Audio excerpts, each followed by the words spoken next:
د دوای د ټول نه غلط استعمال د نزلې او د زکام په کیس کې د زخم ګولۍ یا د انټي بایوټیک استعمال دی. چونکه نزله زکام اکثر د وایرس د وجې نه راځي او دا انټي بایوټکس یا د زخم ګولۍ د وایرس خلاف بالکل مؤثر نه وي. دا صرف او صرف د بکټیریا یا د بکټیریا د وجې نه چې کومې بیماریانې راځي په هغه کیس کې کار ورکوي. او د دې انټي بایوټکس داسې بې ضرورته یا غلط استعمال نه صرف زموږ د وجود لپاره نقصان دی بلکې د کم مقصد لپاره چې دا انټي بایوټکس جوړې شوي دي که په مستقبل کې موږ ته هغه بیماریانې راځي نو هغه جراثیم بیا د دې خلاف مزاحمت کوي او هغې ته انټي بایوټیک ریزسټنس ویلی کیږي او بیا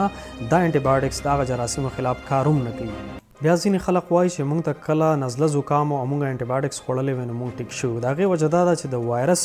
د وجې نه چې دا کومه نزله زکام کیږي نو دا په خپله باندې د 5 ورځو نه واله په هفته کې په خپله باندې ټیک شي او تاسو ته دا لګي لکه موږ چې د انټي بایوټکس ټیک کړي یو.